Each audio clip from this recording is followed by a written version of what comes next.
if you're in B2B, make sure you're in a fucking office and not in your Airbnb kitchen table, and or car, and make sure that you know what you stand for instead of just trying to copy the tactics. I would say those are like the biggest ones. I think from my opinion, one of the things I get frustrated is like people they obsess too much on what they say, but also not like the other things in terms of like, I had a call with someone before this. It's like, it's the first like 3 seconds you make an impression on someone without them even like, if you just look at me right now, you'd make an impression based on my background. Same as you, we've got very similar backgrounds. So you, like within a millisecond, I know a lot about you without you saying anything. Whereas the same thing, like, we have like fitness coaches who, I said something the other day, I was like, dude, like, why are you wearing a Gymshark wife beater and you're trying to attract like high level guys? It's like, dude, like, just no. Just wear like a black Lululemon top, just look smart, look professional, and you'll get the right type of kind of people you want. It's like mirroring. It's really, really easy. Yeah. Why do you think people overcomplicate that? Do you think that sometimes, because one of the things I think people struggle with from a content perspective is almost like their ego gets pulled down certain narratives because maybe they see some influencers doing something or someone else is doing this, or they believe a certain trend, which is often normally the opposite of what you need to do. Yeah, man. The thing is, like, everybody just chases the metrics that are most visible, and that is views. Because I can't, if I go to the profile of my competitor, I don't know how much money they're making, right? But I can see the views that they're getting.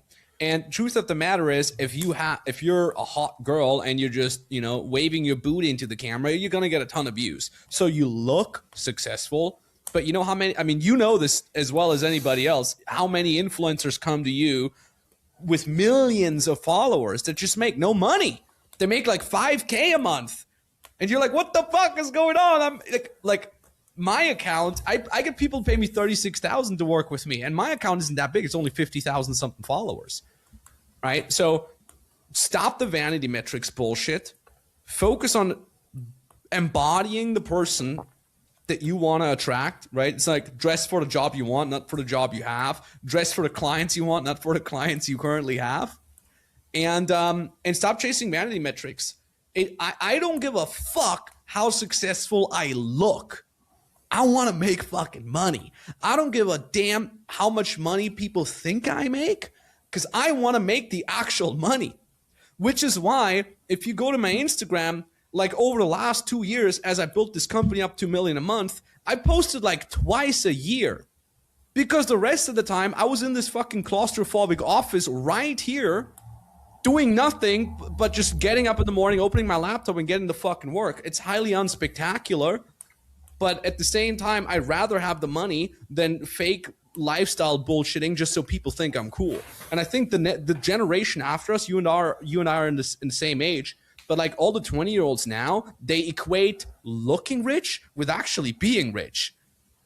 I would even prefer people think I'm fucking poor, because then you have less of a target on your back. 100%. I even, one of my favorite sayings I say to people all the time is like, do you want to be famous or do you want to be rich? Because it's like, and also at a certain point is be careful what you wish for when you kind of get fame. So it's like, and what are you getting famous for? So I think that is something I think people need to kind of have context for. And sometimes I almost get people troll me on my account being like, I get a broad spectrum of views. Some videos get a couple of thousand views, some get like 1 million. And I'll get someone to go in there and be troll me, but like, oh, you only got a couple of thousand views, blah, blah, blah. I'm like, yeah, bro, but there's a difference between width versus depth. Like I have other videos that can get 1 million. I know how to get loads of views if I want to, but the ones that actually get less views are the ones that actually make me money to get clients. Amen. Because there's a specific targeted niche, which is why it doesn't get many views. For anyone listening to this, what would you say would be the highest ROI thing that they could implement with their content over the next 2 weeks after listening to this? I would say create a contrarian ideology. The contrarian ideology is built of 2 parts. It's number 1, contrarian takes, which is kind of what we talked about before. Yeah. Write down 2 columns. On the left side, what is being taught generally in your niche, and on the right side, why do you disagree with it and what do you recommend to do instead? So now you're standing for things, and you're not just provocative for the sake of being provocative. You're actually building an ideology that makes you you. And we all know every single niche has a ton of wrong bullshit that everybody's preaching. that everybody who's just a tiny little bit actually nuanced knows that there's much better things to do. And then the second thing is contrarian visuals.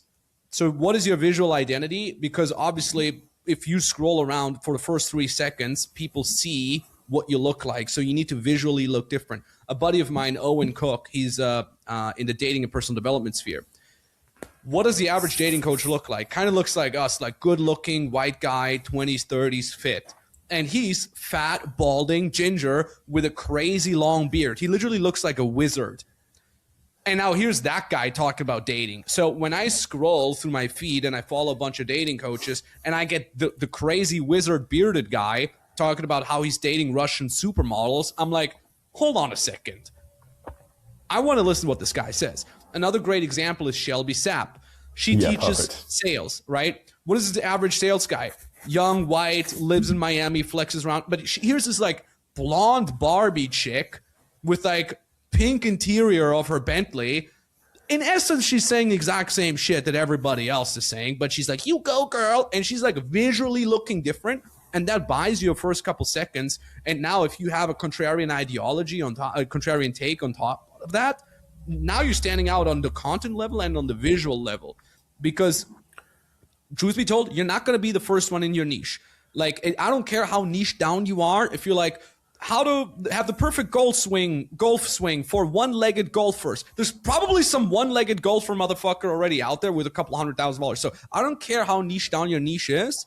You're not going to be the first one. So you need to find a contrarian ideology to stand out both visually and thematically. And I would say if you double down on that, you're going to have a very good time.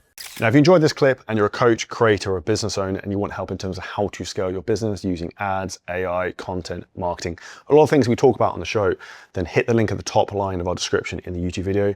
You can book in a call with us and walk through the whole process, audit your business, and show you where there's huge, huge opportunities for you to scale.